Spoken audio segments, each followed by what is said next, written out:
हरे कृष्णा, राधे राधे, जय श्री राधे कृष्ण। दोस्तों, स्वागत है आप सभी का हमारे यूट्यूब चैनल पावरफुल हिंदू धर्म में। आज हम आप सभी को कार्तिक मास में कथा अध्याय 20 और 21 का रसपान करेंगे। आइए रसपान कीजिए कथा अध्याय 20 का। माँ शारदा की प्रेरणा स्वयं सहाय कार्तिक महात्म्य का लिखूं यह 20वां अध्याय। आइए आगे की कथा का रसपान कीजिए। अब राजा पृथु ने पूछा, हे देवर्षि नारद, इसके बाद युद्ध में क्या हुआ तथा वह दैत्य जलंधर किस प्रकार मारा गया? कृपा करके मुझे वह कथा भी सुनाइए। नारद जी बोले, जब गिरजा वहां से अदृश्य हो गई और गंधर्वी माया भी विलीन हो गई, तब भगवान वृषभ ध्वज चैतन्य हो गए।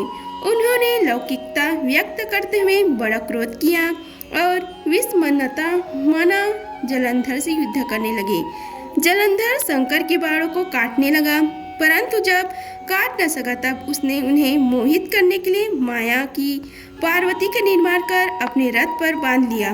तब अपनी प्रिय पार्वती को इस प्रकार कष्ट में पड़ा देख लौकिक लीला दिखाते हुए शंकर जी व्याकुल हो गए। शंकर जी ने भयंकर रौद्र रूप धारण कर लिया। अब उनके रौद्र रूप को देख कोई भी दैत्य उनके सामने खड़ा होने में समर्थ न हो सका और सब भागने छिपने लगे। यहाँ तक कि शुंभ निशुंभ भी समर्थ न हो सके। शिव जी ने उन शुंभ निशुंभ को श्राप देकर बड़ा धिक्कारा और कहा, तुम दोनों ने मेरा बड़ा अपराध किया है। तुम युद्ध से भागते हो, भागते को मारना पाप है। इससे मैं तुम्हें अब नहीं मारूंगा, परंतु गौरी तुमको अवश्य मारेगी। शिव जी के ऐसे कहने पर सागर पुत्र जलंधर क्रोध से अग्नि के समान प्रज्वलित हो उठा। उसने शिव जी पर घोर बाण बरसाकर धरती पर अंधकार कर दिया। तब उस दैत्य की ऐसी चेष्टा देखकर शंकर जी बड़े क्रोधित हुए तथा उन्होंने अपने चरणागुष्ठ से बनाए हुए सुदर्शन चक्र को जलाकर उसका सिर काट लिया। एक प्रचंड शब्द के साथ उसका सिर पृथ्वी पर गिर पड़ा और अंजन पर्वत के समान उसके शरीर के 2 खंड हो गए। उसके रुधिर से संग्राम भूमि व्याप्त हो गई। शिव आज्ञा से उसका रक्त और मांस महाभैरव में जाकर रक्त का कुंड हो गया तथा उसके शरीर का तेज निकलकर शंकर जी में वैसे ही प्रवेश कर गया जैसे वृंदा का तेज गौरी के शरीर में प्रविष्ट हुआ था। जलंधर को मारा देख देवता और सब गंधर्व प्रसन्न हो गए। माँ शारदा की प्रेरणा स्वयं सहाय। इसी तरह कार्तिक महात्मा में कथा अध्याय 20 में जलंधर की मृत्यु का 20वां अध्याय समाप्त हुआ। आइए अब रसपान कीजिए कथा अध्याय 21 का। लिखने लगा हूँ श्री हरि के चरणों में शीश नवाए, कार्तिक महात्म्य का बने यह 21वां अध्याय। अब ब्रह्मा आदि देवता नतमस्तक होकर भगवान शिव की स्तुति करने लगे।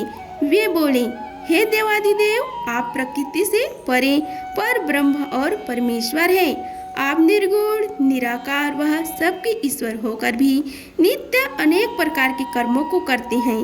हे प्रभु, हम ब्रह्मा आदि समस्त देवता आपके दास हैं। हे शंकर जी, हे देवेश, आप प्रसन्न होकर हमारी रक्षा कीजिए। हे शिव जी, हम आपकी प्रजा हैं तथा हम सदैव आपकी शरण में रहते हैं। नारद जी राजा पृथु से बोले, जब इस प्रकार ब्रह्मा आदि समस्त देवता एवं मुनियों ने भगवान शंकर जी की अनेक प्रकार से स्तुति करके उनके चरण कमलों का ध्यान किया, तब भगवान शिव देवताओं को वरदान देकर वही अंतर्ध्यान हो गए। उसके बाद शिव जी का यशोगान करते हुए सभी देवता प्रसन्न होकर अपने अपने लोक को चले गए। भगवान शंकर के साथ सागर पुत्र जलंधर का युद्ध चरित्र पूर्ण प्रदान करने वाला तथा समस्त पापों को नष्ट कराने वाला है। यह सभी सुखदायक और शिव भी आनंददायक है। इन दोनों को आख्यानों को पढ़ने एवं सुनने वाले सुखों को भोगकर अंत में अमर पद को प्राप्त करता है। आइए अब हम आप सभी को श्री दामोदर अष्टकम का हिंदी में पाठ करके सुनाते हैं। जिनका सर्वेश्वर सच्चिदानंद स्वरूप है, जिनके कपोलों पर मकराकृत कुंडल हिल डुल रहे हैं, जो गोकुल नामक दिव्य धाम में परम शोभामान है, जो दादी भंड फोड़ने के कारण माँ यशोदा के डर से उत्कल से दूर दौड़ रहे हैं, किंतु जिन्हें माँ यशोदा ने उनसे भी अधिक वेग पूर्वक दौड़कर पकड़ लिया है। ऐसे भगवान दामोदर को मैं अपना विनम्र प्रणाम अर्पित करती हूँ। माँ के हाथों में लाठियाँ देखकर वे रोते रोते बारंबार अपनी आंखों को अपने दोनों हस्त कमलों से मसर रहे हैं। उनके नेत्र भय से विहल है। रुदन के आवेग से सिसकियाँ लेने के कारण उनके त्रिरेख युक्त कंठ में पड़ी हुई मोतिया की माला कंपित हो रही है। उन परमेश्वर भगवान दामोदर का, जिनका उदर रस्सियों से नहीं अपितु यशोदा माँ के वत्सल प्रेम से बंधा है, मैं उन्हें प्रणाम करता हूँ, जो ऐसे बाल लीलाओं के द्वारा गोकुल वासियों को आनंद सरोवर में डुबोते रहते हैं और अपने ऐश्वर्य ज्ञान में मग्न अपने भगवों के प्रति यह तथ्य प्रकाशित करते हैं कि उन्हें भय आदर की धारणाओं से मुक्त अतरंग प्रेम भक्तों द्वारा दा जा सकता है। उन भगवान दामोदर को मैं कोटि कोटि प्रणाम करती हूँ।